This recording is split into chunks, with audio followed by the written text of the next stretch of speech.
Ini udah selesai. Nah, kita bahas tentang COVID-19. Jadi kan Dek, maaf Abang potong sedikit. Di COVID ini Ya, Bang. kayaknya jadi kan tentang klasifikasi derajat kan. Setelah klasifikasi derajat, jadi apa tata laksananya? Jadi kan kayaknya mungkin kan dari saturasi ya Dek ya. Jadi misalnya saturasi dia Ya, di ada. bawah. Dia memang beda-beda tata laksana per derajatnya dia. Kayaknya itu, tapi makanya itu kan menjebak kali di situ ya Dek ya. Itu dia kayaknya sama tata laksananya lah ya kan. Iya Bang, tata laksana kita bahas sampai derajat berat. Nah, jadi COVID ini udah tahu ya kan Bang, pernah keluar satu soal yang ditanya patofisiologi. Kalau ditanya patofisiologi COVID, kenapa bisa terjadi COVID? Karena di dalam tubuh kita ada reseptor untuk virus COVID ini. Reseptornya namanya reseptor S2. Ya, jadi angiotensin converting enzyme 2 itu kan adanya di paru-paru. Selain di paru-paru ada juga di pencernaan. Makanya salah satu gejala COVID itu bisa diare, gejala tambahannya. Nah, sekarang COVID itu ada 4 serotype. 4 serotype tipe alfa, tipe alfa, beta, delta sama omikron. Omikron ini cukup unik karena nanti interpretasi kasusnya tersendiri. Nah, kita bahas dulu yang alfa, beta, delta. Definisi per kasusnya itu apa saja? Pertama, kasus suspek. Kita katakan pasiennya suspek kalau pertama ada gejala, ya dia harus memenuhi satu kriteria klinis di bawah ini. Salah satu aja udah boleh. Demam akut dan batuk. Ya, atau 3 minimal gejala berikut ini. Ya. Demam, batuk, lemas, sakit kepala. Pasien ISPA, ada gejala ISPA di mana dia demam di atas 38 derajat Celcius, kemudian batuk dalam 10 hari terakhir, kemudian tidak bisa mencium, kehilangan penciuman, anosmia, kehilangan pengecapan, algeusia, dan dia memiliki, nah ini dia harus ada ini sebenarnya, memiliki riwayat kontak dengan kasus probable atau confirm. Nah, dan memenuhi kriteria klinis pada huruf A. Nanti dikasih tahu apa itu huruf A, kriteria A, apa itu kriteria B. Atau hasil antigennya, RDT antigen, ya rapid test antigen positif sesuai dengan kriteria wilayah A dan B. Dan tidak memiliki gejala serta bukan kontak erat dengan dan tidak memiliki gejala dan bukan kontak erat dengan ketentuan yang berlaku. Jadi maksudnya kriteria A, B, dan C itu apa? Nah, ini dia ya. Kriteria A itu bedanya dari sini aja, Bang. Waktu tunggu di bawah sama dengan 24 jam. Maksudnya waktu dia dari mau diperiksa nih, waktu mau diperiksa, ya pemeriksaan pakai NAAT. NAAT ini nama lain dari PCR, nama lainnya, atau pemeriksaan pakai antigen, ya. Itu waktu tunggunya 1 jam, lebih kurang dari 1 hari. Jadi mulai dari bergejala sampai dia periksa kurang dari 1 hari. Setelah didapat spesimennya, waktu pengirimannya kurang dari 1 hari juga. Ini kriteria A, orang yang masuk dalam kelompok kriteria A. Oke, nah kriteria B, ketika pelacakan kontak dengan penegakan diagnosis, waktu tunggunya itu lebih dari 24 jam. Ya, 2 hari. Kalau yang C lebih dari 48 jam. Ya, lebih dari 2 hari. Nah, oke. Kalau misalnya dia waktu tunggunya kurang dari 24 jam, tapi waktu pengirimannya lebih dari 24 jam, ya, itu kita sebut kriteria B. Nah, ini masih kriteria B nih, Bang, ini masih kriteria B. Kalau dia waktu tunggunya 24 sampai 48 jam, pelacakannya atau pengirimannya itu lebih dari 24 jam, tetap masih kriteria B. Jadi kriteria C yang mana?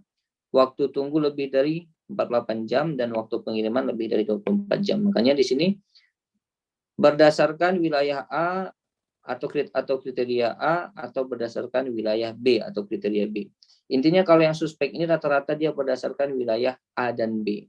Umumnya berdasarkan wilayah A dan B. Kesimpulannya ada gejala COVID tambah pemeriksaan rapid antigen positif ini suspek. Ya, ini suspek. Nah, oke.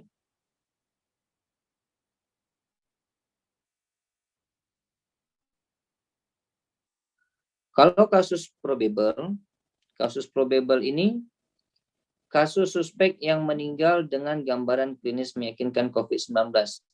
Ya, yang pertama kita katakan probable, kalau dia dari suspek tiba-tiba meninggal itu probable. Ya, kasus suspek yang meninggal itu probable. Kemudian sebelum dia meninggal itu tidak kita lakukan NAA test, ya, tidak kita lakukan NA test, kemudian tidak dilakukan antigen, kemudian hasil NAA testnya atau PCR-nya atau antigennya tidak memenuhi kasus konfirmasi. Jadi tidak konfirmasi, tidak juga discarded. Dia di luar kasus konfirmasi. Kapan kita katakan konfirmasi? Kita katakan konfirmasi kalau PCR-nya positif, ini confirm. Ya. Salah satu dari sini dia confirm atau dia memenuhi kriteria suspek dengan kontak erat dengan hasil rapid antigennya positif pada wilayah B dan C. Kalau rapid antigennya positif pada wilayah A, ya, itu masih suspek. Tapi kalau pada wilayah B dan C itu dia confirm. Tapi biasanya confirm itu langsung dipakai PCR yang positif karena PCR ini merupakan gold standarnya untuk konfirmasi. Atau pasien dengan hasil rapid antigen positif dengan penggunaan pada wilayah C. Ya, jadi A dan B itu umumnya si suspek, B dan C itu umumnya si konfirmasi. Probable di tengah-tengah, kasus suspek yang meninggal itu probable. Ya.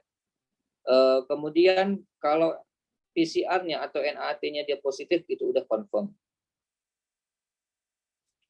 Kalau discarded itu bukan COVID, berarti bukan COVID-19.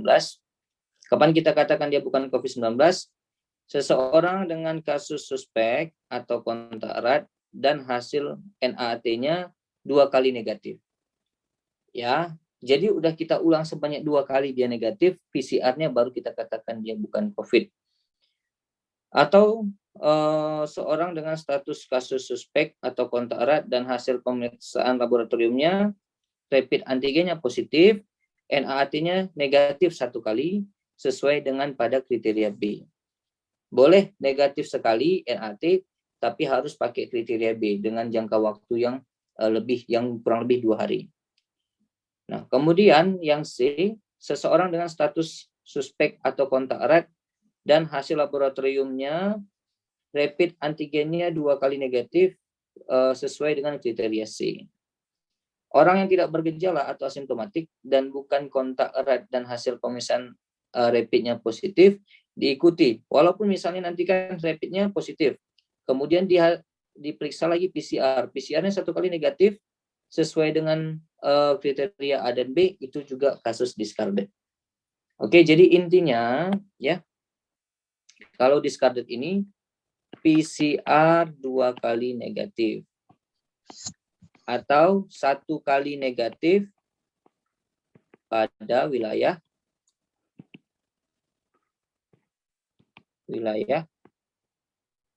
B dan C ya, B dan C di sini. B dan C. Oke, satu lagi, orang yang asimptomatik, bukan kontak erat dan rapid antigennya negatif. Kalau udah kayak gitu berarti udah memang dia bukan COVID, nggak usah lagi diperiksa PCR-nya. Nah, oke. Kemudian siapa yang kita katakan dia kontak erat? Kontak erat itu orang yang memiliki riwayat kontak dengan kasus probable dan kasus terkonfirmasi. Kalau kasus suspek nggak masuk ya Bang. Dia kasus probable dan kasus terkonfirmasi. Ya, jadi kontak eratnya itu minimal dia berjarak 1 meter selama 15 menit dan bertatap muka berdekatan. Atau bersentuhan fisik langsung tanpa dengan pasien kasus konfirmasi seperti bersalaman, berpegangan tangan, dan lain-lain. Kemudian memberikan perawatan langsung terhadap kasus konfirmasi tanpa menggunakan APD yang standar. Situasi lainnya yang mengindikasikan adanya kontak berdasarkan penilaian risiko lokal yang ditetapkan oleh tim penyelidikan epidemiologi setempat. Ya, jadi kayak misalnya berpapasan atau ada bersentuhan, itu sudah masuk dalam risiko ya Bang. Satu tempat makan, satu alat makan itu sudah termasuk ke dalam risiko. Nah, untuk menemukan kontak erat itu gimana? Ya, jadi misalnya kan kita dapatkan nih kasus probable atau kasus konfirmasi yang bergejala. Dihitung sejak 2 hari sebelum gejala muncul sampai 14 hari setelah gejala timbul hingga kasus melakukan isolasi. Jadi misalnya datang pasien, dia bilang, saya udah ada gejalanya, kita periksa rupanya positif. Sejak kapan ini gejalanya muncul? Kita bilang. Kita tanya sama pasiennya. Sejak hari Senin kemarin dok, katanya. Berarti dihitung 2 hari sejak bergejala. Dari Senin lah pokoknya. Dari Senin sampai nanti, salah gini Bang. Dia bilang gejalanya udah seminggu lah gitu ya, udah seminggu. Jadi dihitung sejak 2 hari sebelum gejala timbul. Misalnya dia bilang ini hari Minggu ya, ini hari Minggu yang lalu, berarti dari hari Jumat dan hari Sabtu siapa saja yang berpapasan, siapa saja yang berkontak erat dengan dia, itu kita jejaring.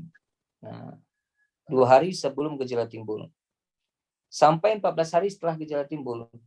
Nah, dia kan gejala timbulnya hari Minggu. Berarti sampai ke sekarang baru 7 hari. Berarti ya udah 7 harinya aja yang dihitung. Dalam 7 hari itu ada berapa orang yang jumpa sama dia, jaraknya 1 meter, bersalaman, itu semua disuruh periksa. Itulah mendeteksi kontak erat. Oke. Nah, kemudian Omikron. Omikron ini variasi yang terbaru yang tipenya itu kalau kita kodekan B11529, B11529. Nah, memiliki definisi terkhusus untuk probable dan konfirmasi ya. Jadi kalau yang Omikron, kita katakan probable kalau dia memenuhi kriteria ini ya Bang. Dia kasus konfirmasi COVID-19 dengan hasil pemeriksaan laboratorium menunjukkan S-gene TGF, SGTF ini memang pemeriksaan untuk Omikron karena di Omikron ini yang kita periksa adalah nukleotidanya, ya protein nukleotida, atau bisa juga pakai pemeriksaan uji deteksi single nucleotide polymorphism atau SMP yang berbasis PCR. Jadi kan ada PCR, ada gene expert, ada tadi si apa namanya nukleotida ini, si NAT. Ini semua sama Bang, sama pemeriksaannya. PCR itu nama metodenya, polychain transferase, reverse transferase. Alatnya pakai alat gene expert. NAT ini juga metodenya sama dengan PCR, jadi nama lain PCR. Jadi kalau kita dilihat di soal ada NAT, PCR, gene expert itu sama. Ya, gene expert itu nama alatnya, PCR nama metodenya, NAT juga nama metodenya. Sama dengan TCM di TB. Pemeriksaannya, nama pemeriksaannya TCM, tes cepat molekuler. Metodenya pakai PCR, alatnya pakai gene expert juga. Ya, jadi sama alatnya. Ya, regennya aja yang berbeda nanti, alatnya sama. Oke. Nah, jadi di sini pertama kita udah dapat nih, secara PCR pakai NAT atau pakai alat gene expert positif dia COVID, udah terkonfirmasi atau udah kita katakan probable. Tapi kan kita nggak tahu ini varian yang mana, alpha, delta, beta, omikron. Jadi kalau kita mau melihat dia apakah yang Omikron atau tidak. Kita lanjutkan pemeriksaan SGTF ini atau SNP berbasis pakai PCR. Barulah nampak, oh dia mengarah ke varian yang Omikron. Oke, kalau untuk konfirmasinya, ya, kasus konfirmasi COVID-19 dengan hasil pemeriksaan sequencing positif Omicron SARS-CoV-2. Jadi kalau untuk konfirmasi kita pakai sequencing ini yang lebih bagus. Kalau yang probable SGTF atau SNP-nya positif.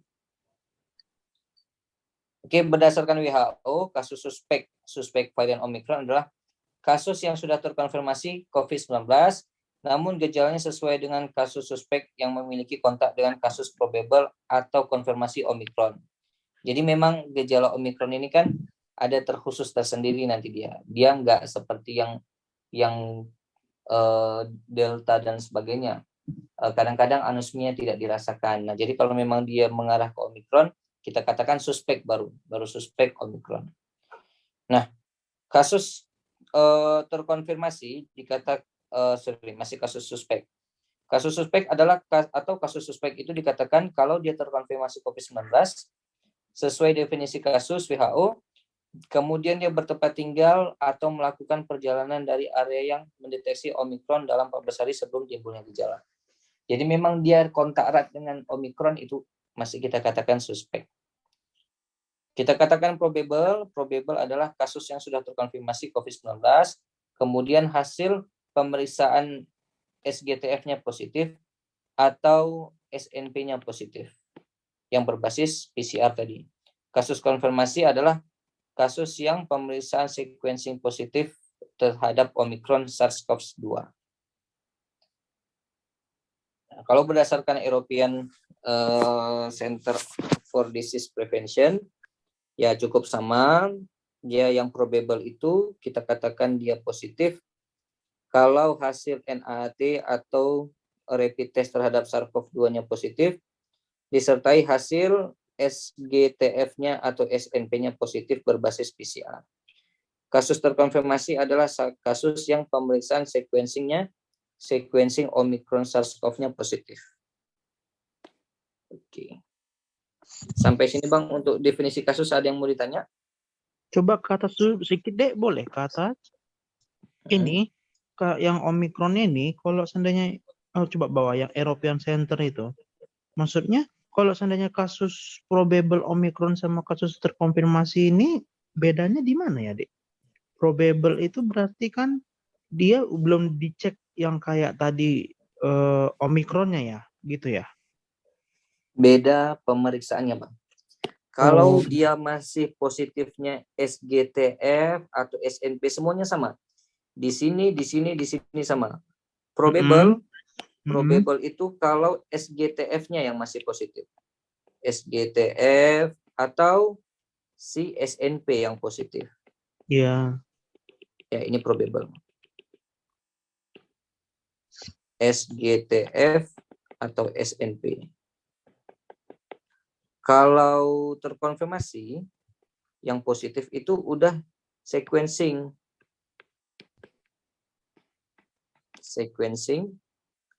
Omicron positif ya terhadap SARS-CoV-2. Jadi itu aja bedanya, Bang. Sequencingnya ya. Itu aja lah kata kuncinya, sequencing aja ya. Kata kuncinya itu aja. Sama semuanya, mau dari WHO, dari European sama. Oke deh, oke. Nah, sekarang derajat keparahan COVID. Ada ringan, sedang, berat, kritis. Tapi sebelum ringan itu ada yang asimptomatik. Ya, kalau asimptomatik tidak ada gejala, tapi bisa menularkan. Kalau yang ringan ini gejala yang muncul hanya berupa demam, batuk, kelemahan, anoreksia, nafas pendek, dan mialgia. Tanpa ada bukti pneumonia virus atau tanpa ada hipoksia, ini yang penting. Belum ada hipoksia, oksigenasinya masih di atas 95%. Gejalanya suka hati dia bisa bermacam-macam, bisa diare, sakit kepala. Yang penting oksigen di atas 95%. Oke. Kalau yang sedang udah ada gejala hipoksia. Ya. Udah ada gejala hipoksia, gejala-gejala klinis pneumonia juga udah ada. Tandanya SpO2-nya sama dengan di atas sama dengan 93%. Oke. Dengan namanya kalau pneumonia itu kan ciri khasnya pasiennya ada sesak bisa kalau pneumonia. Dengan peningkatan frekuensi pernafasan. Ya kalau usianya di bawah 2 bulan, pernafasannya di atas sama dengan 60 kali per menit. 2 sampai 11 bulan di atas sama dengan 50 kali. 1 sampai 5 tahun di atas sama dengan 40 kali. Usia di atas 5 tahun di atas sama dengan 30 kali. Ya, jadi kalau udah meningkat pernafasannya ini udah masuk ke sedang. Kalau ringan ini belum ada hipoksia, belum ada sesak nafas. Ya, di atas 95, di atas 95%, di atas sama dengan 93%. Kemudian yang berat, pneumonia berat, sama gejalanya demam batuk, tapi sesaknya itu bertambah. Ya. Kemudian gejala-gejala umum pneumonia ditambah satu dari bisa sesaknya lebih dari 30 kali per menit, bisa distres pernafasan, atau SpO2-nya di bawah 93%. Jadi kalau udah di bawah 93% ini udah berat. Nah, atau dia sianosis sentral, ya, udah nampak sianosis, kemudian dia distres pernapasan yang berat, nafasnya itu udah berbunyi granting atau seperti merintih, dan tarikan dadanya itu sangat berat, dan ada tanda-tanda bahaya yang umum seperti penurunan kesadaran, kejang, kalau anak-anak tidak mampu menyusui. Nah, untuk frekuensi nafasnya itu sama, ya, di atas sama dengan 30 kali per menit kalau yang dewasa. Kemudian kritis berarti dia sudah ARDS, akut respiratory distress syndrome, ditandai lagi dengan adanya sepsis atau shock sepsis, dan ada kondisi-kondisi yang lainnya yang membutuhkan alat penunjang hidup. Jadi kata kunci dari kritis ini dia nggak bisa lagi hidup tanpa alat penunjang. Alat penunjang itu bisa ventilasi, ya, ventilator, atau harus mendapatkan terapi vasopresor seperti dobutamin, karena shock tadi, dopamin, kemudian norepinefrin.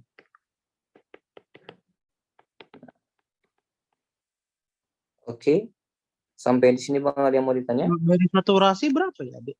Yang derajat kritis ini? Apa mungkin di bawah? Dia nggak ada saturasi, dia pakai rumus ARDS. Kita belum sempat bahas ARDS, nantilah Bang. Setelah ini kapan kita sempat ARDS. Ada rumusnya Bang, ada rumus perhitungannya. Baru nanti kita masukkan. Jadi kita tegakkan dulu dia ARDS, baru masuk ke kritis. Untuk menegakkan ARDS ada rumus perhitungannya pakai FiO2. Ya, cukup panjang rumusnya untuk menentukan ARDS. Iya, berarti jadi nggak serta-merta dari saturasi. Pastinya tinggal ventilasi, ada shock, sepsis gitu ya. Kalau udah ada shock, sepsis, itu udah masuk ke ARDS. Oke, Dek. Nah, kemudian pemeriksaan PCR. Ya, ini nanti bisa dibaca aja kan Bang. Kalau untuk pemeriksaan PCR, pengambilannya pada hari pertama dan kedua untuk menegakkan diagnosis. Bila di hari pertama sudah positif, tidak perlu lagi pemeriksaan di hari kedua. Apabila di hari pertama negatif, maka diperlukan pemeriksaan di hari berikutnya atau di hari kedua. Nah, oke. Kemudian ini pada pasien rawat inap, pemeriksaan PCR dilakukan dengan evaluasi secara berkala. Untuk kasus yang tanpa gejala, kasus ringan, kasus sedang, tidak perlu dilakukan PCR untuk follow up. Sementara untuk yang berat dan kritis perlu dilakukan follow up. Nah, follow up-nya itu gimana? Follow up-nya itu dapat dilakukan setelah 10 hari dari pengambilan swab yang positif. Jadi memang kan isolasi 10 hari, setelah itu baru di follow up pakai PCR lagi. Nah, itu memang indikasinya untuk yang berat dan kritis saja. Kalau yang asimptomatik ringan, dia kan dirawat di rumah. Sebenarnya kalau tidak swab lagi ya nggak apa-apa, anggap 10 hari sudah selesai. Cuman kan kadang kita butuh bukti fisik surat untuk masuk kampus atau masuk kerja. Makanya orang berbondong-bondong lakukan swab lagi untuk dapatkan bukti bahwasanya sudah negatif. Nah, bila diperlukan, pemeriksaan PCR tambahan dapat dilakukan dengan disesuaikan kondisi kasus sesuai pertimbangan DPJP. Ya, kalau misalnya sebelum sampai 10 hari mau di swab karena pertimbangan khusus, boleh juga. Kemudian untuk kasus berat dan kritis, bila setelah klinisnya membaik, dia sudah bebas demam 3 hari, namun pada follow up PCR menunjukkan hasil positif, kemungkinan terjadi positif resisten. Hati-hati, bisa aja dia udah nggak ada gejala lagi, tapi dia positif terus ya, positif persisten. Ini bisa sampai 90 hari, positif persisten, 60 sampai 90 hari. Nah, jadi untuk pemeriksaan lanjutan pada yang positif persisten, pertimbangkan nilai cycle threshold-nya ya untuk menilai infeksius atau tidak. Jadi nggak apa-apa PCR-nya positif, kalau dia nggak ada gejala lagi, berarti ini dia kan positif persisten. Kita periksa si cycle threshold. Kalau misalnya meningkat, berarti dia lagi infeksius. Tapi kalau tidak, berarti dia tidak infeksius. Maka ya haruslah kita ambil kesimpulan bahwasanya pasien ini sudah selesai isolasinya. Atau kadang yang membuat positif Berarti itu itu kan masih tetap terkonfirmasi, Dek. gimana, Bang? Itu berarti masih tetap terkonfirmasi lah ya, walaupun iya kan? Seharusnya enggak. Yang bertahan itu masih seperti apa ya? Memang pada beberapa orang dia bisa bertahan hasil positif itu sampai 60 sampai 90 hari. Makanya untuk menepisnya ini, yang kita takut konfirmasinya ini infeksius apa enggak. Jadi kalau di infeksius ya tetap harus isolasi, tapi kalau enggak infeksius lagi enggak usah. Makanya periksa si CT-nya. Clinical cycle threshold. Kalau dia kalau rendah ya udah berarti dia enggak infeksius lagi. Ya, enggak konfirmasi lah harusnya. Cuman kan ini pada beberapa orang yang tertentu saja, enggak semua orang bisa mendapatkan positif persisten. Oke. Dek. Nah, kemudian untuk kasus berat kritis termasuk yang imunokompromis, bila setelah klinisnya membaik, bebas demam selama 3 hari, tapi follow up-nya masih positif, kemungkinan terjadi positif persisten juga. Ya.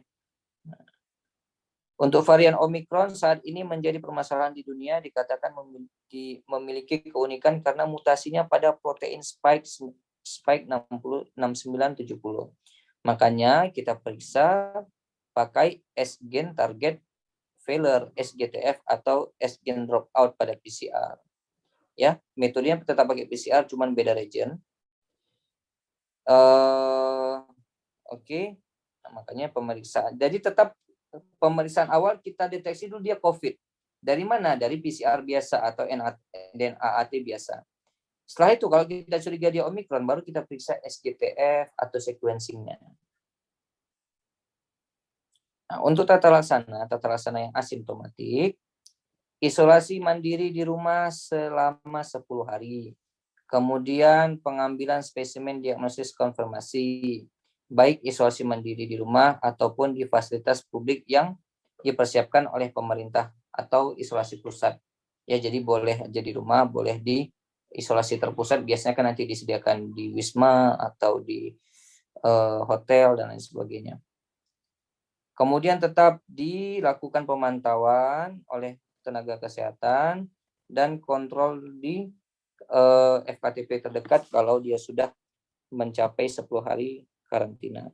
Non farmakologisnya cukup diberikan edukasi saja ya terkait tindakan atau leaflet dibawa ke rumah untuk dibaca-baca. Nah, untuk edukasi ke pasien selalu gunakan masker, cuci tangan dengan air, jaga jarak, upayakan kamar tidurnya sendiri atau terpisah, menerapkan etika batuk ya dengan menutup pakai siku atau lengan atas. Alat makan dan minum itu dicuci dengan air dan sabun, berjemur 10 sampai 15 menit ya setiap pagi jam 9 kemudian sampai jam 3 sore. Kemudian pakaian yang telah dipakai sebaiknya dimasukkan dalam kantong plastik atau wadah tertutup dan terpisah mencucinya dengan yang lain. Kemudian ukur dan catat suhu tubuh sebanyak 2 kali sehari. segera berikan informasi ke FKTP terdekat kalau suhunya di atas 38 derajat Celcius. Nah, untuk keluarga, ya keluarga yang kontak erat dengan pasien sebaiknya memeriksakan diri, senantiasa pakai masker juga, jaga jarak minimal 1 meter, senantiasa mencuci tangan, jangan sentuh daerah wajah kalau tidak yakin tangannya bersih. Ya, ini umum, edukasi umum. Ingat senantiasa membuka jendela agar sirkulasi rumah bertukar. Bersihkan sesering mungkin daerah yang mungkin tersentuh oleh pasien, misalnya gagang pintu, disemprot pakai antiseptik dan lain-lainnya. Untuk farmakologi, kalau yang asimptomatik ini kita berikan misalnya terdapat penyakit penyerta nih, ada DM dan lain sebagainya, dianjurkan untuk melanjutkan pengobatan yang rutin dikonsumsi. Apabila pasien rutin minum terapi antihipertensi yang ACE inhibitor dan ARB, perlu berkonsultasi ke dokter spesialis penyakit dalam dan dokter spesialis jantung. Jadi nanti kan di sini kemungkinan akan kita rubah regimen tata laksananya, ya, karena obatnya bermain di reseptor ACE. Dan berikan vitamin C yang non-acidic 500 mg atau tablet vitamin C yang isap 500 mg, diberikan vitamin D, dan diberikan obat-obatan suportif yang lainnya. Ya, vitamin-vitamin yang lainnya, bisa vitamin B kompleks dan lain-lain. Kemudian diberikan juga obat-obat yang memiliki antioksidan, contohnya N-asetilsistein. Ini udah sering dipakai pada pasien COVID, kan Bang? N-asetilsistein. Ini salah satu efek yang diambil adalah efek antioksidannya. Jadi antioksidannya itu selain mempercepat kesembuhan, dia juga mencegah komplikasi. Jadi kan orang yang COVID itu setelah dia COVID, paru-parunya nanti sering terbentuk fibrosis, scar, sama kayak TB. Ya, jadi ada sequel di paru-parunya. Nah, jadi supaya mencegah terbentuknya fibrosis, kalaupun terbentuk fibrosisnya itu tidak terlalu banyak, maka dikasihlah antioksidan. Kalau yang ringan, isolasinya sama 10 hari, ya kan? Kemudian non farmakologisnya juga sama di edukasi. Farmakologisnya diberikan vitamin C, vitamin D sama. Untuk dosisnya ini sama juga ya. Vitamin D 1000 sampai 5000, vitamin C 500. Kemudian kalau multivitamin diberikan 1 sampai 2 tablet per 24 jam. Nah, kalau yang ringan udah kita berikan antivirus tambahannya, tapi kalau yang asimptomatik nggak usah. Antivirusnya itu first line-nya memang sih faviravir, kalau nggak ada bisa pakai molnupiravir, kalau nggak pakai ritonavir atau nirmatrelvir. Nah, dosis faviravir ini sediaannya 200 mg, dosisnya pertama sekali itu kita kasih loading dose 1600 mg per 12 jam per oral. Hari pertama dan selanjutnya 2 kali 600 mg ya pada hari kedua sampai hari kelima. Nah. Oke. Kemudian diberikan pengobatan yang simptomatik karena kan dia demam. Ya, dikasih obat demam, obat-obat suportif yang lainnya, bisa obat tradisional kayak dikasih temulawak dan lain sebagainya, dikasih jahe, cengkeh yang untuk meningkatkan sistem imun. Dan kalau ada komorbidnya diobati atau ada komplikasinya diobati. Nah, isolasi kasus COVID-19 yang asimptomatik dan gejala ringan itu umumnya sama dia. Isolasi dapat secara mandiri di rumah, kemudian pemeriksaan awal sebaiknya dilakukan di vaskes terdekat, kemudian isolasi dapat dilakukan secara mandiri jika syarat klinis dan syarat rumah sebagai berikut. Jadi, kalau rumahnya memenuhi kriteria ini barulah dia boleh isolasi di rumah. Ya. Dia usianya dulu pertama, syarat klinis, usianya di bawah 45 tahun. Kalau di atas 45 tahun dianjurkan di isolasi yang disediakan pemerintah. Tidak memiliki komorbid, tanpa gejala dan bergejala ringan. Syarat rumahnya kamarnya terpisah dan ada kamar mandi di dalam rumah. Nah, jadi untuk dia sendiri kamar mandinya, jangan bercampur-campur. Kalau tidak ada syarat itu, maka harus menjalani isolasi di isolasi terpusat. Kalau pasiennya di atas 45 tahun, maka dapat dilakukan pemeriksaan lanjutan di poli rawat jalan COVID-19. Ya. Kemudian selama menjalani isolasi mandiri atau terpusat, pasien dipantau oleh tenaga kesehatan fasilitas kesehatan terdekat. Ya, ini sama seperti yang tadi. Kemudian dia dapat mendapatkan layanan telemedicine seperti anamnesis, ditanya nanti dari telepon, pemeriksaan fisik, pemeriksaan anjuran, penegakan diagnosis, dan lain sebagainya. Nah, ini untuk tata laksananya. Oke. Pasien dengan kriteria klinis batuk, ya, ditambah demam tambah batuk dan terdapat 3 gejala berikut ini. Ada riwayat demam, batuk, sesak nafas, pilek, anoreksia, nyeri tenggorokan, anosmia, tidak bisa merasa, dan lain sebagainya. Maka kita lihat apakah dia tinggal di daerah yang zona merah COVID-19. Kalau iya, lakukan foto toraks dan swab antigen. Kemudian lihat SpO2-nya. Kalau di atas 93 kan dia sedang. Kalau sedang, ya kita lakukan pemeriksaan laboratorium yang lengkap, darah lengkap, glukosa dan sebagainya, disertai dengan PCR ya pada hari pertama dan hari kedua perawatan. Kemudian kalau yang derajat sedang itu tidak perlu swab ulangan. Kalau yang derajat berat, kritis, dia perlu swab ulangan setelah dirawat. Jadi nanti swab follow up atau swab ulangan itu setelah 10 hari rawatan. Oke. Kemudian dilakukan pengulangan pemeriksaan foto laboratorium, foto toraks, laboratorium darah dan sebagainya tadi, dan foto toraks dengan kondisi pasien dan pertimbangan DPJP. Bila tidak terdapat kelainan pada pengulangan pemeriksaan pada hari ke-7, laboratorium dan foto toraks pada hari ke-7 perawatan, jika ada tanda-tanda infeksi bakterial, lakukan pemeriksaan kultur bakteri. Jadi bisa aja dia infeksi sekunder oleh bakteri. Oke. Nah, jadi intinya di sini, semua pasien yang sedang dan berat dan kritis itu kita rawat inap. Setelah hari pertama dan hari kedua perawatan, kita PCR. Ini PCR yang pertama. Ya kan? PCR yang kedua itu dilanjutkan hanya jika pasiennya derajat berat dan kritis. Ya, PCR follow up namanya, setelah perawatan hari ke-10. Nah, bisa dipertimbangkan pemeriksaan ulangan laboratorium dan fototoraks sesuai pertimbangan DPJP tadi ya, Bang. Contohnya, pemeriksaan laboratorium dan fototoraks itu biasanya diulang pada hari ke-7 ya perawatan. Nah, tadi kan udah tata laksana ringan, tata laksana asimptomatik kan, Bang. Sekarang lebih ke tata laksana yang sedang ya. Lanjut ke tata laksana yang sedang. Ya, tata laksana yang sedang kita kasih Favipiravir. Favipiravir ini merek dagangnya yang sekarang lagi dicari-cari di mana-mana dan langka itu Avigan. 2 kali 1.600 mg 8 tablet. Ya. Jadi dia diminum selama 5 hari, ya kan? Cara minumnya gini.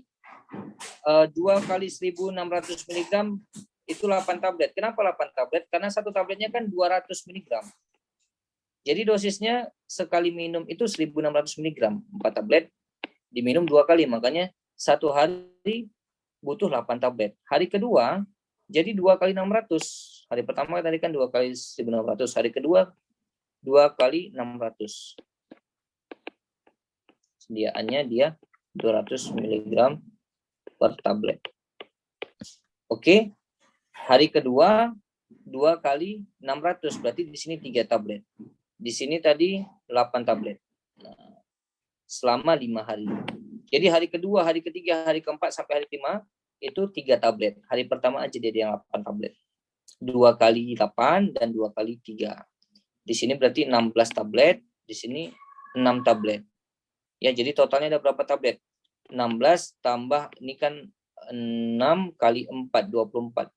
16 kali tambah 24 tambah 21 ya 42 tablet lah untuk si pasien selama 5 hari.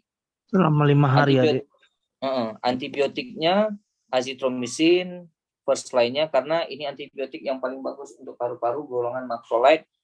Satu lagi bisa dipakai yang golongan quinolone levofloxacin 1 kali 750 mg. Ini juga antibiotik yang paling bagus untuk membunuh semua mikroorganisme yang menyerang paru-paru. Kemudian multivitamin. Ya, ini ada bisa pakai merek dagang Zegafit, Cernevit, atau vitamin Proof D3 dan ditambah N-acetylcysteine sebagai antioksidannya. Dan berikan antikoagulan ya sesuai pertimbangan DPJP yang divisi home. Kenapa diberikan antikoagulan? Karena orang COVID itu risiko terjadinya di IC. Nah, kita takut nanti terjadi di IC, jadi kasih heparin atau Lovenox. Tapi pastikan bleeding score-nya di bawah 7. Pastikan tidak ada risiko perdarahan. Kalau kita kasih heparin, rupanya ada risiko perdarahan. Misalnya dia memang ada riwayat stroke, hemoragik, kita kasih heparin pula, aduh man, bisa berbahaya. Kemudian kasih albumin kalau dia hipoalbuminemia. Ya, kita kasih VIP albumin 1 kali 1 saset. Kalau albuminnya 3 kali 3 sampai 3,5 kadarnya. Ya, jadi kalau albumin di bawah 3,5 kita kasih VIP albumin 1 saset. Albumin di bawah 3 kita kasih VIP albumin 3 kali 1 saset. Albumin di bawah 2,5 kita kasih transfusi albumin. Nah, substitusi albumin, langsung transfusi albumin. Kemudian simptomatik, biasanya pasiennya memiliki dispepsia, ya kita kasih omeprazol, ya salah satu gejala karena kan reseptor H itu ada juga di pencernaan, jadi bisa terjadi gastroenteritis, mual-mual atau mencret. Kemudian kalau dia demam kasih paracetamol. Kemudian terapi komorbid yang paling sering biasanya DM tambah hipertensi, komorbid untuk si COVID-19 ini. Nah, ini derajat yang berat. Derajat yang berat dan kritis itu tata laksananya sama. Tadi kan obatnya masih bisa pakai tablet, sekarang nggak bisa lagi, harus drip, ya diinfus. Pilihannya pakai remdesivir 200 mg dalam 100 cc NaCl 0,9% dalam 3 jam, ya itu hari pertama.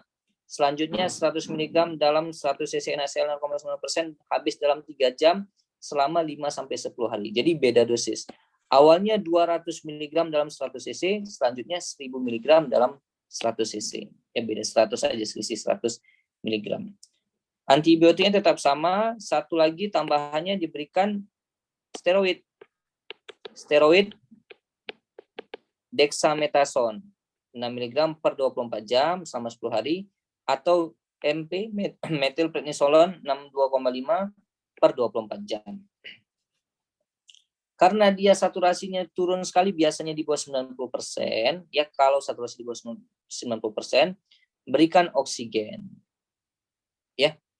Oksigen untuk pemberian oksigen kita perlu pertimbangkan ventilator, maka konsultasi anestesi ya.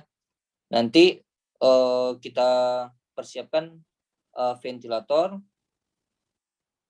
atau kita pakai HFNC dengan penggunaan NRM mencapai 30 liter per menit. Jadi bisa juga kalau nggak ada ventilator pakai HFNC, high flow nasal cannula. Ini kayak fungsinya sama ya kan, tapi lebih portable aja dia Bang, HFNC ini.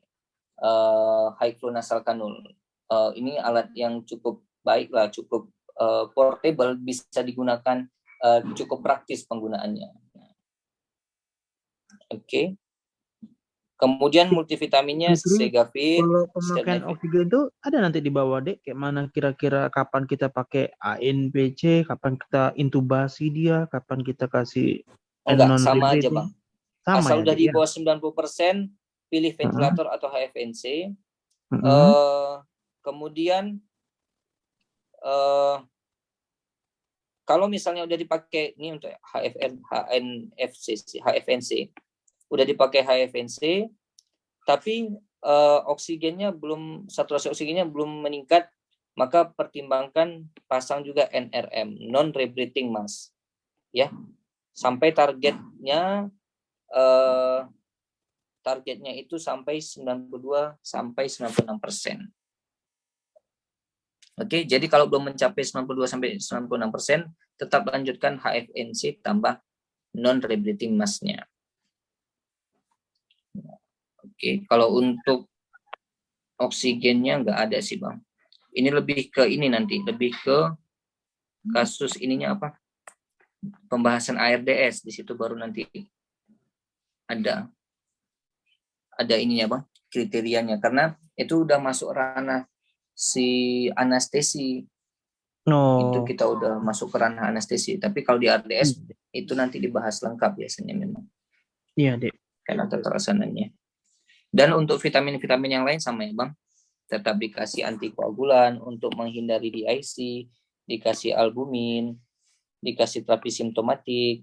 Nah, oke, jangan lupa yang berat dan kritis harus follow up pada hari ke-10 perawatan. Kapan kita katakan dia selesai isolasi? Kalau pasien yang sudah terkonfirmasi, kemudian untuk konfirmasi yang gejala sedang, dia sudah gejala sedang kan tidak dilakukan follow up lagi untuk PCR selanjutnya. Dinyatakan dia selesai isolasi, dihitung 10 hari sejak tanggal onset dan ditambah minimal 3 hari setelah tidak lagi menunjukkan gejala demam dan gangguan pernapasan. Jadi dari sinilah makanya isolasi selama 14 hari. Jadi kan 10 tambah 3, 13, maka diambillah amannya 14 hari.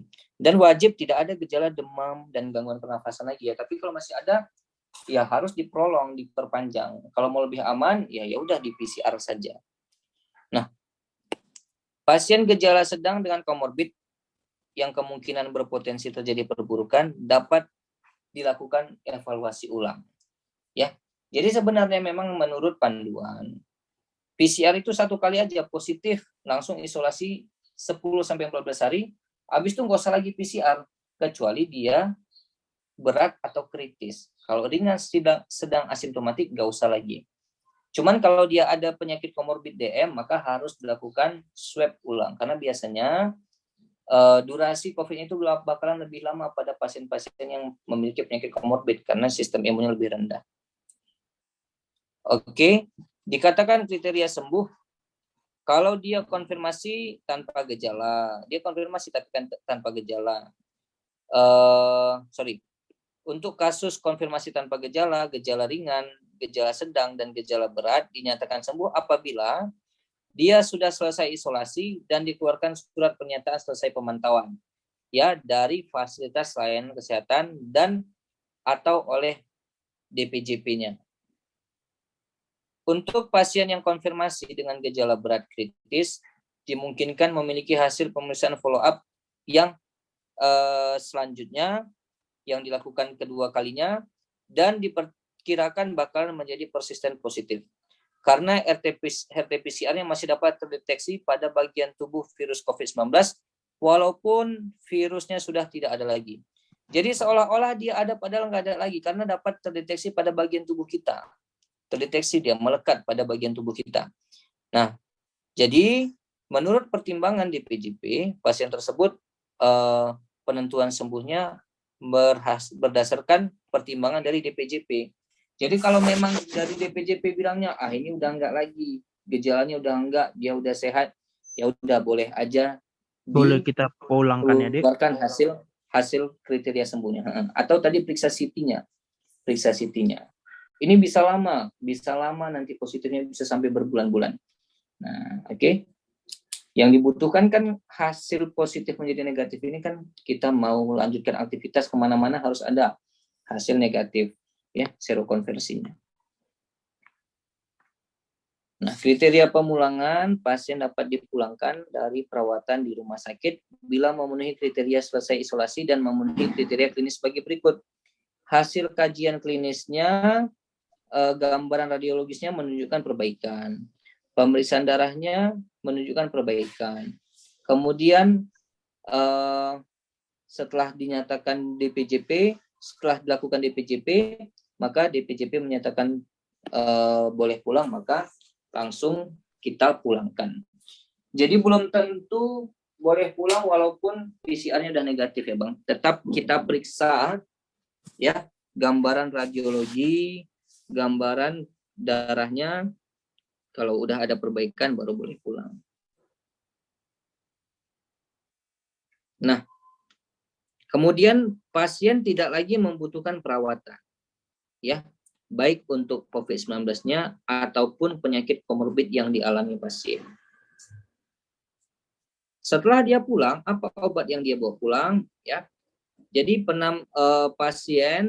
pengobatan pasien pasca pulang infeksi COVID-19 diberikan terapi selama 7 hari dengan penambahan obat berikut. Jadi obat-obat ini kita kasih selama 7 hari. Nah, Zigafit, provitamin D3, dan N-acetylcysteine. Nah, ini tadi reseptor COVID-19. Reseptornya itu S2, ya. Karena S2 ini paling banyak dia di saluran pernapasan, ya, dari atas sampai ke bawah. Makanya utamanya COVID itu menyerang saluran pernapasan paru-paru. Karena ada reseptornya di sini. Satu lagi di mana? Di pencernaan. Makanya salah satu gejala tambahan atau gejala yang lain dari COVID-19 adalah diare. Nah, oke. Tapi walaupun begitu, ya, untuk reseptor virus S2 ini masih dilakukan penelitian yang lanjut.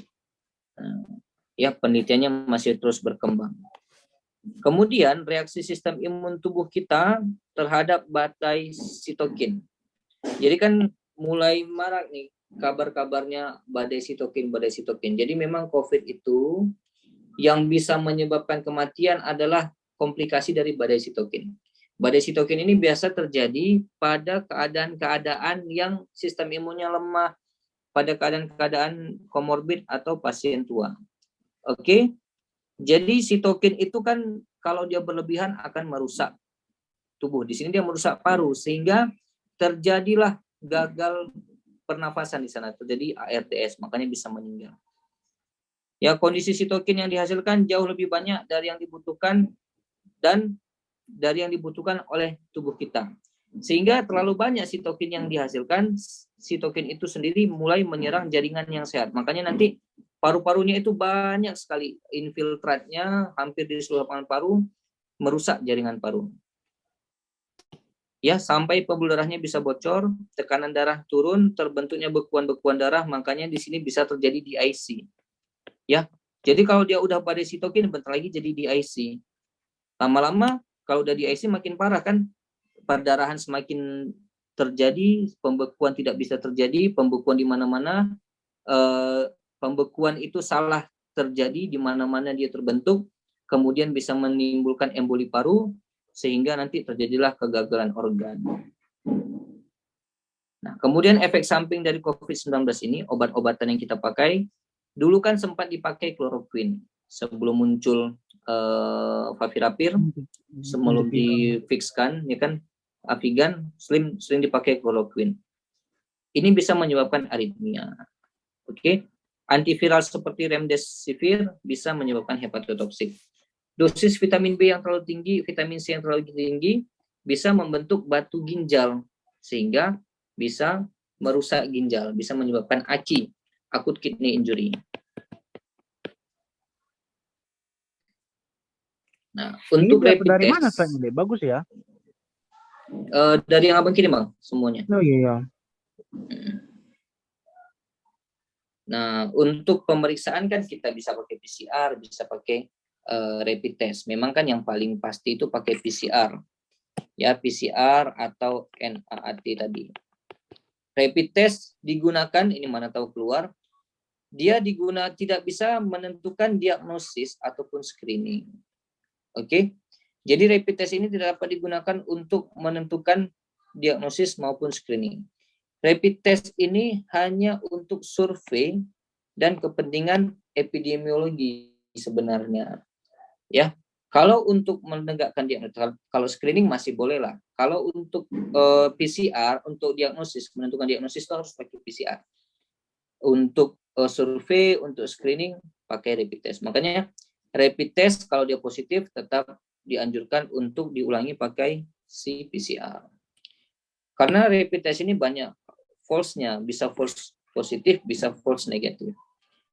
False positif kemungkinan dia seolah-olah positif padahal nggak positif. Kemungkinan karena reaksi silang dengan patogen-patogen lain yang jenis kumannya sama atau sering dijumpai pada orang-orang yang memiliki rheumatoid factor. Rheumatoid factor ini kan orang-orang yang memiliki orang-orang dengan penyakit RA, rheumatoid arthritis. Dia memiliki rheumatoid factor. Jadi seolah-olah positif padahal negatif. Atau seolah-olah negatif padahal positif. Ini yang lebih berbahaya. Ya, belum terbentuk antibodi. Ini rapid test yang rapid test yang dimaksud adalah rapid test yang antibodi. Kalau yang antigen lebih spesifik lagi karena tidak menunggu terbentuknya antibodi. Jadi kan terbentuknya antibodi itu cukup lama. Dari mulai infeksi sampai terbentuk antibodi itu cukup lama. Nah, jadi kita harus tahu jangan sampai kita ambil sampelnya pada saat masa inkubasi. Kalau pada saat inkubasi maka antibodi belum terbentuk. Atau pasiennya imunokompromis, HIV, jadi antibodinya nggak bisa terbentuk karena memang kekurangan antibodi. Oke, atau kadar antibodinya ya tadi kurang sehingga dia di bawah deteksi alat. Oke, kita lihat nomor 1 ini Bang, kira-kira jawabannya apa? Coba ya, seorang mahasiswa mengalami demam selama 3 hari. Demam datang setiap hari, demam sangat tinggi sehingga seluruh tubuh terasa sangat sakit. Bila demam, dia makan paracetamol dan setelah itu demam reda. Pasien juga mengatakan nyeri tenggorokan awalnya. Sekarang pasien mengeluhkan sesak nafas yang tidak dipengaruhi oleh cuaca dan aktivitas. Riwayat teman sekamar pasien mengalami hal yang sama dan dinyatakan COVID positif. Kesadaran kompos mentis dengan TEM 38,9, nadinya 96 kali per menit, tekanan darahnya 125/70 dengan nafas 25 kali per menit. Pada pemeriksaan laboratorium didapati Hb12, leukosit 3200, trombositnya 98.000, fungsi hati dan ginjal dalam batas normal. Pada pemeriksaan CT scan torak dijumpai GGO ya. GGO. Bagaimanakah patofisiologi pasien ini? Berarti kan ini udah ngarah ke COVID juga dia ya, Dek, ya. Berarti kan tengok tuh kawannya udah positif COVID, ya kan, Dek? Berarti dia belum ya. Ini masih kita bilang probable ya. Probable apa confirm nih? Soalnya dia kan belum ada tes sama sekali nih sih. Belum ada tes berarti nggak bisa probable. Nggak bisa confirm ya kan Bang, kalau belum ada tes. Nggak bisa kan? Betul kan Abang kan? Berarti dia probable nih kan? Ini masih kontak erat ya Bang. Oh, masih kontak erat ya? Karena kan antigennya juga belum ada ya. Masih kontak erat ya. Berarti belum bisa kita bilang tapi probable juga ya? Udah ada gejala ya, udah probable lah, udah ada gejala. Udah ada gejala dia ya kan? Oke. Suspeknya masih Bang, masih suspek. Masih suspek ya? Kenapa bisa pikir buat suspek dia? Ya, jadi kan gini kan Bang. Nah, kalau suspek itu ciri khasnya gini.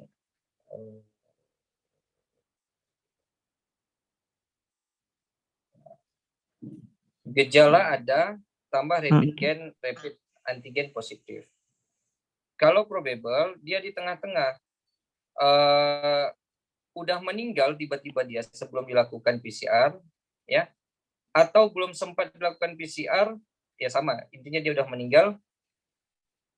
Kemudian, kalaupun misalnya kita lakukan pemeriksaan NAT, jadi sebenarnya probable yang paling sulit kita lakukan itu karena dia di tengah-tengah. Kalau antigennya masih positif, itu masih suspek. Kalau PCR-nya udah positif, berarti dia udah confirm. Karena yang pemeriksaan dua standarnya dia pakai PCR. Kalau probable, ini di tengah-tengah, meninggal sebelum dilakukan PCR.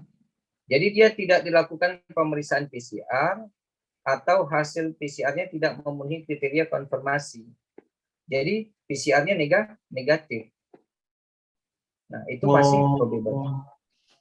Oke. Tapi Jadi probable. pasien kita tadi tapi belum ada rapid, Dek. Nggak apa-apa. Iya, makanya lebih ke ini jadinya. Gejala erat lebih ke kontak erat dia, Bang. Kontak erat ya. Ya, karena kan kontak erat ini dia memiliki kontak dengan kasus probable atau kasus terkonfirmasi. Oh, ya Dia kan udahlah. dibilangnya kawannya kan ada yang COVID kan? Kawannya ada positif. Dia belum ada sama sekali antigen, Ya, belum ada, dilakukan PCR belum pemeriksaan. ada. GGO ini kan udah ngarahin apa kan masalah ke paru nih kan? Berarti kan dia udah Ya, ada gagal organ. Bukan ground glass oxygen. Ground glass opacity. opacity. Ground glass opacity. Berarti dia nanya patofisiologinya yang kayak tadi dijelasin ada masalah S ya, tapi abang lupa S2 apa S1? S2 ya bang. Nah ini kadang-kadang menjebak juga. Dia S2. S2 yang bermasalah. S2 berarti ya. Oke, cocok ya bang. Jawabannya yang satu, yang double. Nomor 2. Bentar ya. Soalnya sama nih bang. Yang ditanya gold standar ya. Akan sama kan. Sama soalnya ya. Ya udah, dia tanya gold standar berarti tetap RT-PCR deh. Ya, RT-PCR ya, gold standar. Ini bang. Kalau ini seorang mahasiswa mengalami demam selama 3 hari. Demam datang setelah setiap hari. Demam sangat tinggi sehingga seluruh tubuh terasa sangat sakit. Bila demam, dia makan paracetamol. Setelah itu demam reda juga. Sama nih ya. Pasien juga mengeluhkan sesak nafas, tidak mau dicuci. Sama juga nih, Dik. Kesadaran komposmentis. Pemeriksaan laboratorium HB, oke. Pada pemeriksaan rapid test positif, setelah dirawat 5 hari, pasien meninggal, Dek. Kasus ini termasuk dalam... Nah, tapi masih ya rapid. udah sempat belum direpit, udah sempat direpit tapi belum sempat di PCR kan bang? Tiba-tiba udah meninggal.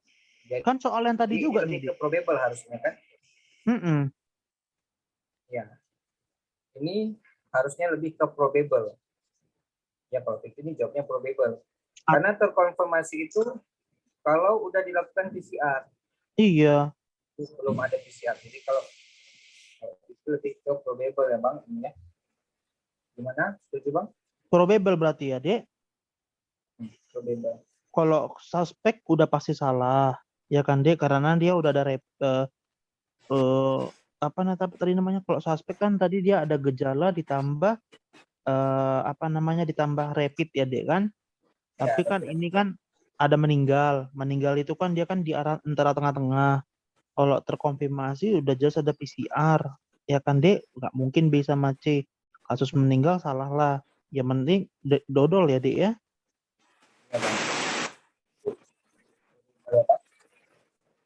Bang, suara itu dengar bang. Hujannya mengganggu kali nggak ya? Agak putus-putus, Dek. Bukan putus-putus, agak pelan. Agak pelan ya. Karena di sini hujan deras. Bentar ya bang. Oke, dan nomor terakhir ya. Nomor terakhir lagi. Nomor selanjutnya, pasien dengan kontak erat kontak dengan COVID-19 teman kerja satu ruangan 1 minggu yang lalu, saat ini ada keluhan ringan 1 hari. Pemeriksaan untuk mengetahui pasien tertular adalah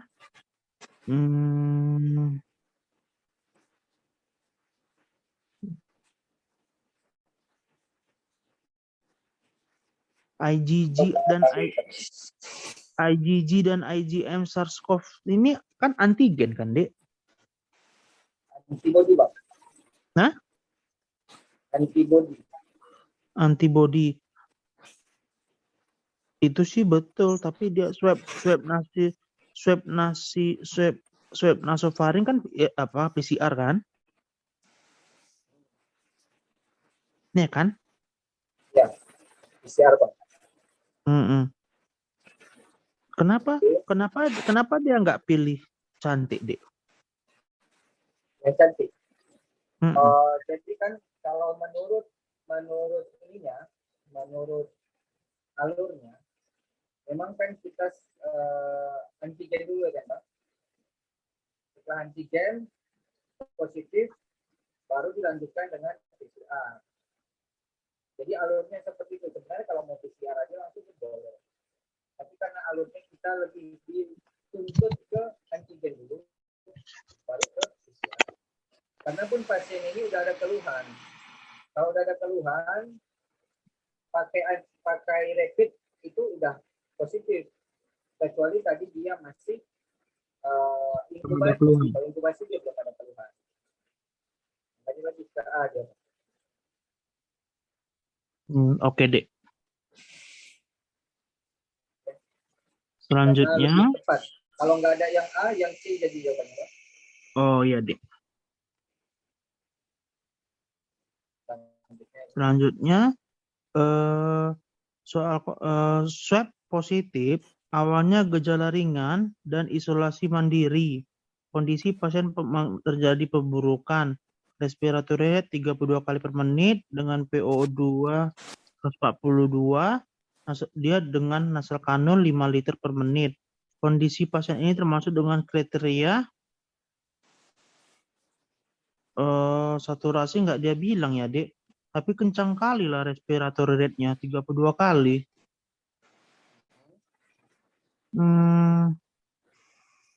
Dia kan udah, berarti kan udah terkonfirmasi COVID lah ini dia. Ya kan, dia kan sudah terkonfirmasi COVID. Kayak mana nentukannya nih, Dek? Soalnya Ya. semuanya bisa. Jadi kan dia Soalnya, masih pakai nasal kanul. Kalau masih oh, pakai nasal kanul masih bisa, berarti belum sesak berat. belum Kita kritis. kan kalau HFN apa tadi? High flow nasal kanul, HNFC, ini biasanya dia 10 sampai 15 liter per menit ya, Bang. Kalau kita mau kasih oksigen yang lebih dari 10, kita bisa pakai HFNC. Tapi pasiennya pakai 5 liter aja nasal kanul udah bisa kan? Ya. Jadi ini masih masuk ke dalam yang moderate. Kenapa moderate? Kalau ringan belum bisa kita katakan ringan karena nggak bisa kita katakan ringan karena respiratory rate-nya di atas 30. Yang sedang berat kritis respiratory rate-nya pasti di atas 30. Membedakannya dari mana? Dari SPO2.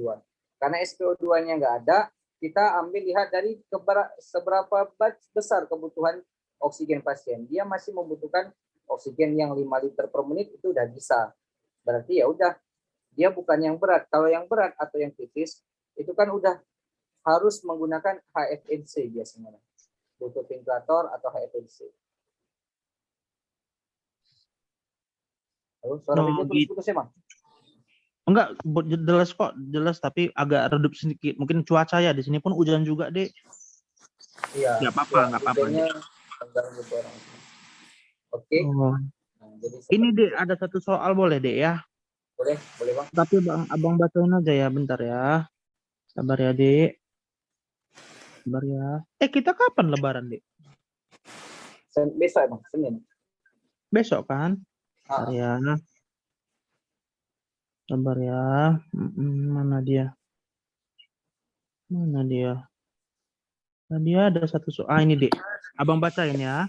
Perempuan pos SC anak kedua positif terkonfirmasi dengan infeksi COVID-19. Ya. Pasien dengan kondisi sesak nafas meskipun selama 2 hari rawatan isolasi telah memperoleh terapi oksigen, antiviral, multivitamin, antikoagulan, dan diperoleh kesadaran yang menurun ke apatis. Tekanan darahnya 88/50,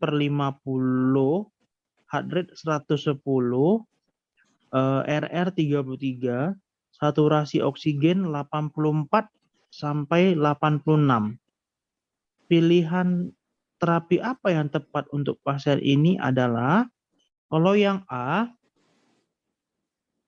intubasi ditambah ventilasi mekanik invasif ditambah posisi telungkup ditambah PEEP optimal. Itu yang A, Dek. Kalau yang B, high flow nasal kanul 30 sampai 60 liter per menit atau NIV FiO2 40 sampai 100%, titrasi dan evaluasi dalam 1 jam. Kalau yang C, nasal kanul 6 liter per menit digabung bersamaan dengan NRM 15 liter per I ditambah noepinephrine. Kalau yang D sama kayak yang C tapi ditambah aminofilin drip. Kalau yang entok dexamethasone 40 mg IV bolus selama 3 sampai 4 hari. Yang mana kira-kira, Dedek? Karena dia udah jelek kali kan, tensi jelek, saturasinya 84. Kayaknya kalau nggak intubasi high flow nasal kanul ya, Dek. Ya, jadi di sini dia, Bang.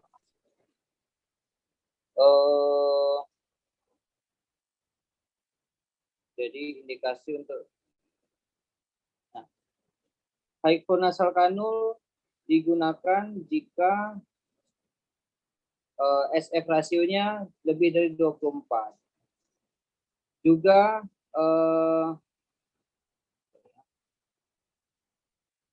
yang nggak ada dibilangnya ya.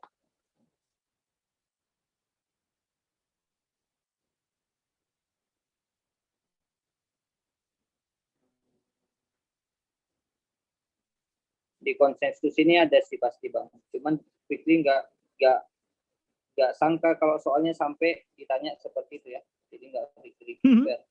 Ngeri kali kan, itulah dia.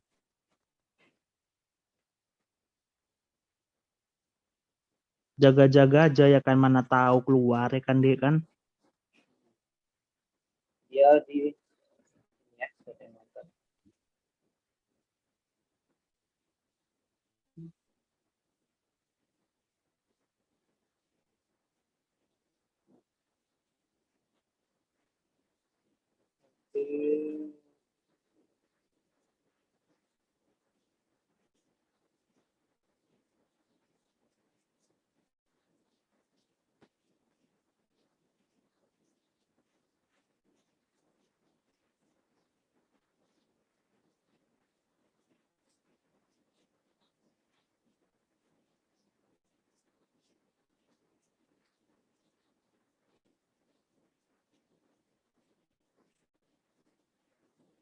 Ini sebetulnya ada anestesi ya kan, Dek.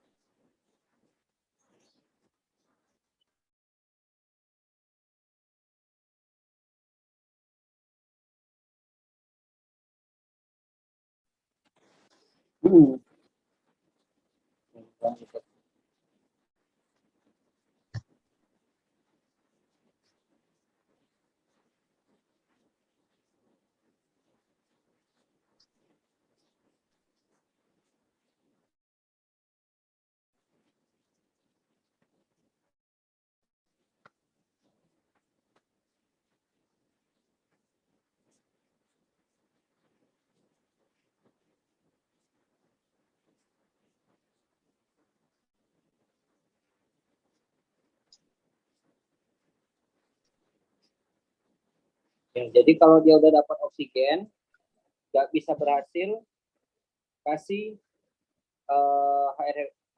HNFC. Oke.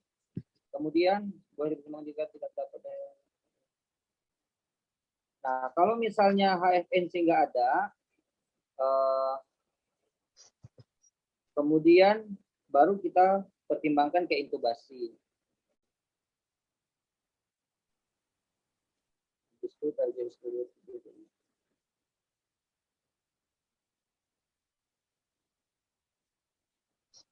Dia katanya udah pakai ini, Bang, udah pakai HFNC. Dia di sini cuma bilang nggak ada, Kasih Dek. soal, Dia kasih soal pakai apa aja? Pakai oksigen. Dia cuma, iya, oksigen. Oksigen Telah apa, memperoleh Bang? terapi oksigen. Nggak ada dibilang. telah memperoleh terapi oksigen, antiviral, multivitamin, antikoagulan, dan diperoleh kesadaran yang makin menurun ke apatis. Tekanan darahnya 80/50, heart rate 110. Harusnya memang setelah oksigen kita pakai high flow nasal kanul dulu, baru pakai ke ventilator. Berarti Tapi harusnya ada memang berapa persen SpO2-nya berapa baru kita pasang ke ventilator. Harusnya ada. nggak dikasih tahu, Cuman di cuma sini dia nggak kasih tahu dikasih tahu ya. saturasinya aja. Saturasinya 84 sampai 86, Dek. Jadi kayak mana rupanya kalau ventilator harus berapa kita buat PaO2-nya itu ininya, Dek? Di sini yang dikasih tahu target oksigenasi setelah ventilator, setelah penggunaan PIP, setelah penggunaan HFNC dikasih tahu, tapi indikasi untuk dilakukan ventilator nggak dikasih tahu di sini. Nggak ada ya. Tapi nanti kita cek lagi Bang. Mungkin kita masih terselip di sini. Ini kan belum dibaca semua. Kalau yang lain Bang? Satu lagi tapi boleh, pilihannya Dek, tadi ya? apa? Kalau HFNC tadi apa Bang pilihannya? Kalau high flow nasal kanul 30 sampai 60 liter per menit atau NIV FiO2 40 sampai 100%, titrasi dan evaluasi dalam 1 jam. Ya, kayaknya lebih ke situ jawabannya. Selain itu apa lagi tadi Bang? Kayaknya itulah antara dua ini Abang yakin. Kalau nggak itu intubasi. Intubasi tambah ventilasi mekanik invasif, tambah posisi telungkup, dan PEEP optimal. Kalau nasal kanul nggak mungkin kan, Dek? Udah nggak mempan lagi gitu. Oke, kalau yang lain Bang? Yang lain ini, Dek. Pasien laki-laki, Dek, umurnya 60 tahun dengan COVID-19 terkonfirmasi. Masuk dengan keluhan sesak nafas, demam, dan batuk. Saturasi sekarang 92% udara ruangan. PaO2 per F ya. Bang, maaf Bang, suaranya putus tadi Bang. Oh, bisa diulangi Bang? Bentar ya. Ini udah jelas, Dek. Halo? Udah Bang. Udah jelas? Halo? Oke. Iya. Ini, Dek, Bang. yang kedua. Pasien laki-laki umur 60 tahun dengan COVID-19 terkonfirmasi. Masuk dengan keluhan sesak nafas, demam, dan batuk. SpO2-nya 92%, saturasinya 92% di ruangan. PaO2 per saturasinya berapa? Saturasinya 92, Dek. 92, oke. Baru itu di ruangan ya, Dek ya. Udara ruangan. Baru PaO2 per FiO2 di bawah 300 mg air raksa. Pasien kemudian dirawat di ruang isolasi dan mendapatkan terapi oksigen mulai dari oksigen nasal kanul hingga non-rebreathing mask 15 liter per I. Pasien juga diberikan terapi antiviral, vitamin, dan terapi antikoagulan. Setelah diberikan terapi, dilakukan evaluasi dan diperoleh pasien sensorium kompos mentis. Tekanan darahnya 110/70, heart rate-nya 100, RR-nya jadi 28 kali per menit, saturasinya turun sedikit jadi 90. Pilihan apa yang Anda pilih? Yang A, sama kayak tadi sih. Yang A, intubasi tambah ventilasi mekanik invasif tambah posisi telungkup tambah PEEP optimal. Kalau yang B, high flow nasal kanul 30 sampai 60 liter per menit atau NIV FiO2 40 sampai 100%, titrasi dan evaluasi dalam 1 jam. Kalau yang C, nah sama kayak yang tadi nih pilihannya, Dek. Persis sama kayak tadi pilihannya. Ya, berarti memang ada nih berdasarkan FiO2 dia ya. Ini berdasarkan FiO2. Feeling Fikri diapainnya ada nih Bang, tapi nanti kita cari lagi ya.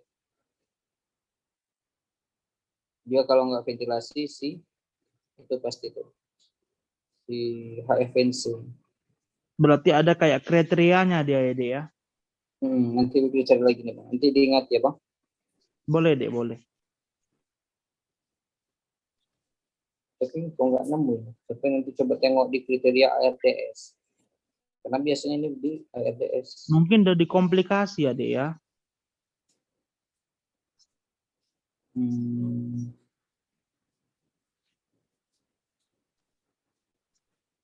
Itu soalnya Abang foto Bang. Nanti kirimkan ke kita Bang. Oh, boleh, Dek, boleh. Nanti Abang foto. Tadi di situ ada FiO2-nya berapa Bang? FiO2-nya, bentar ya, Dek. Mana dia tadi? Nah, yang ini, yang barusan, yang nomor 2, itu jawabannya intubasi. Karena dia udah pakai high flow nasal kanul ya. Iya. Udah pakai high flow nasal kanul, tapi SpO2-nya harusnya 92 sampai 94. Kalau nggak sampai 92 sampai 94, maka segera intubasi ini dia. Makin turun Yang malah, kedua. Dek. Dari 92 jadi 90. Iya, makanya yang soal nomor 2 itu jawabannya ke intubasi ya, Bang. Oh, gitu ya, Dek. Kalau ventilasi, ya ini pasien mengalami hipoksia, refraktor apabila ditemukan PA. Oh, ini hipoksia refraktor. Ini pasien yang udah pakai intubasi, sekarang apa gitu ya. Ya, jadi yang nomor 1 tadi jawabannya HFNC, nomor 2 ventilasi mekanik ya Bang, si intubasi. Oh, Karena dia udah dipakai pertama, karena kan urutannya kita oksigen, baru HFNC. Kalau pakai HFNC nggak, saturasi oksigennya nggak meningkat di atas 92%, kita alihkan ke intubasi. Urutannya seperti itu. Jadi nomor 1 jawabannya HFNC, nomor 2 intubasi. oke, baik, Dek. Ya, Dek, gitu-gitulah, Dek. Nanti ya kan, Dek, kayak gitu-gitu. Ya, COVID ini kayak gitu dia. Memang ribet-ribet ya. Tapi nanti Iya. Fikri tengok lagi ya Bang, untuk yang lebih lanjut. Boleh, Dek, boleh. Fikri, ya Bang. Insya Allah kapan lagi kita jumpa, Dek? Besok kita lebaran, ya kan? Nggak mungkin lah kan. Selasa pun lebaran, kayak mana? Selasa Rabu boleh? ya Bang. Rabu? Selasa atau Rabu ya Bang. Selasa atau Rabu. Boleh. Nanti hari Selasa, hari Senin malam pikir kabar ya Bang. Mau boleh, topik apa Bang? boleh. Hah? Mau gini, topiknya apa? kalau seandainya infeksi ini kan udah selesai ya kan, Dek, kan? Kalau abang rasa. Palingan nanti jangan lupa lah kasih kata-kata kunci kapan-kapan aja kita gunakan antibiotik sama abang, ajarin abang. Oh Itu ya, satu. boleh. Ya kan, Dek? Ini yang paling penting kayaknya dari soal TO tadi, abang agak lemah di ini, Dek. Reumatologi sama gastro, Dek. Gastronya itu bukan yang di bagian gastro, di hepatonya, Dek. Hepatitis B, boleh. hepatitis B atau C atau hepatoma, Dek. Bagi mungkin tinggal remato, remato, habis itu hepatitis B, hepatitis C, hepatoma, sama mungkin kita udah tinggal bahas soal aja lah. Itu aja Bang Rasa. Kalau Kita kayak ke gini, kita ke gastro aja dulu Bang. boleh, Gastro Dek. semua tentang hepa nanti Abang kirim ya Bang. Boleh. Nanti biar Fikri pilih. Mulai dari mana ya Bang? Kayak dari hepatitis dulu. Hepatitis nanti kan Dek. komplikasinya ke sirosis, baru ke hepatoma. Ya, soalnya kayaknya itu banyak kali keluar, Dek. Kalau yang kayak abang itu yang paling abang maksudnya kadang-kadang masih bukan bingung ya, agak goyang sedikit kok ada soal-soal itu. Baru kalau geriatri sama psiko kan mungkin nanti bisa berjalan sambil jawab soal aja kita nantikan. Sama paling sering abang salah di ini, di psikosomatik itu nanti yang masalah ataksia, hipertonis, hipotonis, simpatis itulah. Nanti di akhir kita sisip ya Bang. Itu nanti sisip pas bahas soal aja. Berarti kita ke gastro aja lah dulu ya. Iya Bang. Itu aja lah dulu, Dek. Iya Bang. Oke, nanti gastro dulu kita fokus ya Bang, ke hepato ya Bang. Iya, Dek. Boleh.